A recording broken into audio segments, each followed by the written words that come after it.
Bonjour tout le monde, très content de vous retrouver sur ma chaîne Corner Canapé. Bonne fête nationale à tous les Ivoiriens. Voilà, je sais que vous êtes très nombreux à me suivre depuis la Côte d'Ivoire et je vous en remercie.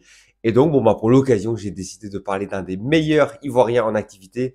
On va parler aujourd'hui d'Evan Guessant qui est sur le point de quitter Nice pour rejoindre Aston Villa. Dans cette vidéo, je vais tenter de répondre à 3 questions. Est-ce que c'est une bonne affaire pour le joueur? Est-ce que c'est une bonne affaire pour le club d'Aston Villa? Et puis, est-ce que c'est une bonne affaire pour le club de Nice? Mais avant de commencer, je rappelle, vous pouvez venir me parler directement sur Instagram. Le lien est dans la description.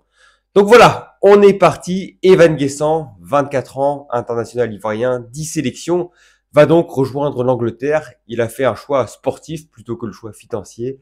Ces dernières semaines, il avait reçu une offre mirobolante en provenance de l'Arabie Saoudite, 34 millions d'euros net sur 4 ans, donc un contrat XXL qui l'attendait. Mais bon, finalement, il a décidé de poursuivre sur le critère sportif. Il a des ambitions, il veut jouer la prochaine Coupe d'Afrique des Nations. Et puis surtout, Evan Guessant veut jouer la prochaine Coupe du Monde. Actuellement, lors des qualifications, on sait que la Côte d'Ivoire est au coude à coude avec le Gabon.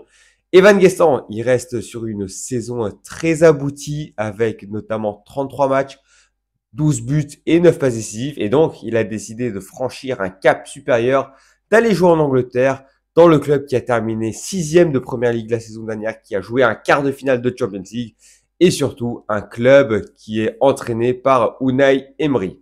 Cette saison, il n'y aura pas de Ligue des Champions du côté d'Aston Villa, mais il aura quand même l'occasion de découvrir l'Europa League avec le club anglais, même si évidemment il a déjà joué la compétition avec Nice la saison dernière.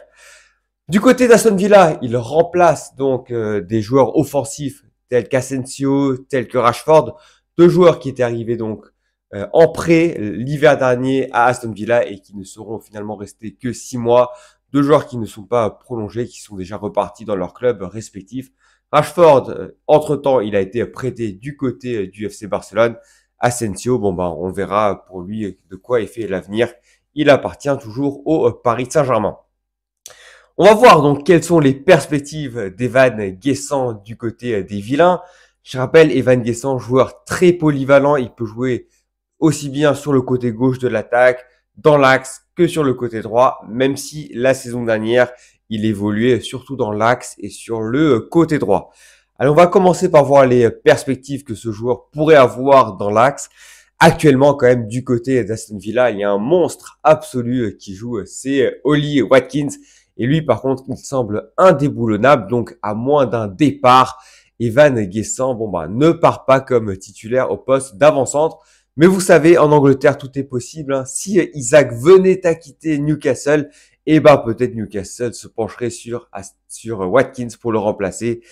Et donc, ça libérerait une place pour Guessant. Mais à l'heure où je vous parle, cela semble quand même peu probable. Peut-être donc un poste d'ailier droit donc pour notre ami Evan Guessant. Mais bon, actuellement, on sait que c'est Morgan Rogers qui joue plutôt à cette position.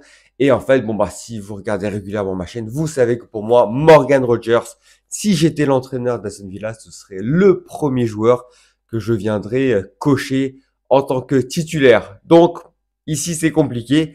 Même si effectivement, Morgan Rogers, il peut également évoluer en tant que meneur de jeu. Mais bon, vous le savez, s'il joue en meneur de jeu, ça veut dire on joue en 4-2-3-1. Ça veut dire qu'on doit sortir un des 3 milieux de terrain, que ce soit Camara, Onana, Tielemans. Et pour moi, ces 3 joueurs qui semblent clairement indispensables.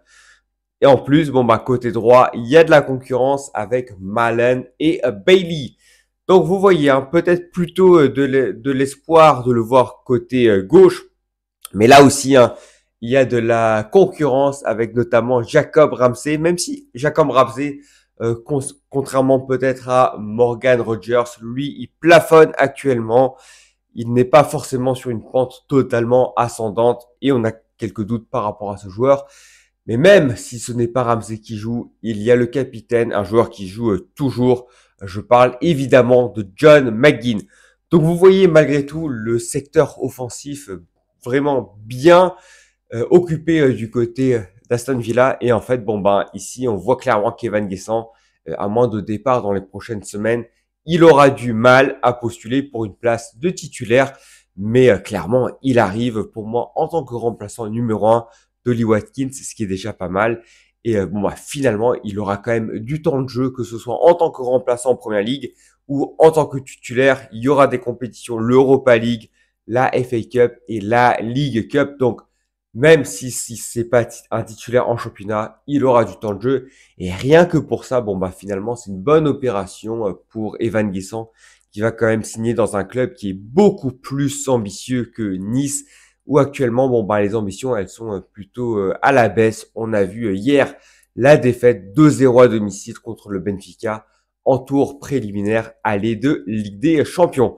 Donc, vous l'aurez compris, bonne opération pour le joueur qui va évidemment pouvoir glaner du temps de jeu, s'affirmer comme un titulaire indiscutable avec également l'équipe nationale de Côte d'Ivoire. Pour Aston Villa, là aussi, hein, je vais être très clair, c'est une bonne opération. On récupère un jeune joueur, 24 ans, un joueur qui va pouvoir progresser encore évidemment sous les ordres d'Unai Emery. Et je n'ai pas parlé de l'indemnité de transfert jusqu'à présent. On parle de 35 millions d'euros, ce qui est une somme tout à fait raisonnable en Première Ligue où les moyens sont finalement assez illimités.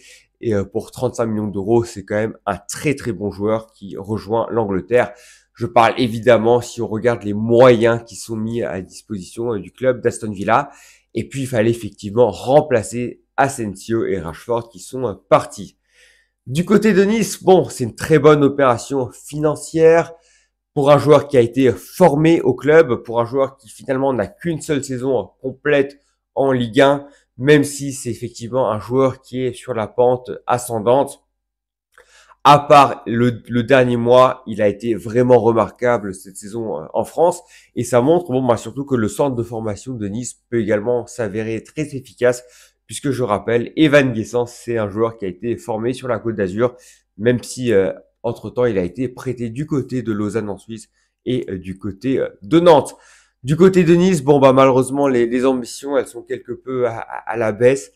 Et bon, on se demande comment Nice va faire sans ce joueur. On sait qu'il y a Terem Moffi qui joue en attaque, mais là, clairement, il va falloir le remplacer. Et ça va être très compliqué de trouver un joueur équivalent en termes de qualité. Malgré tout, c'est une bonne opération pour Nice. On récupère plein d'argent. On va jouer quand même la Coupe d'Europe avec l'Europa League. Et avec les sommes encaissées, on va quand même pouvoir trouver l'un ou l'autre joueur pour compléter l'effectif. Donc finalement, un transfert qui va satisfaire toutes les parties. Evan Guessant qui va continuer sa progression sportive. Aston Villa qui récupère un joueur polyvalent et un joueur en progression. Et Nice qui finalement remplit ses caisses avec un joueur qui a été formé au club. Donc voilà, vous l'aurez compris, c'est positif pour tout le monde. C'est la fin de cette vidéo. Merci de m'avoir écouté jusqu'au bout. Et donc, on se dit à très bientôt pour parler de plus de foot. Ciao, ciao!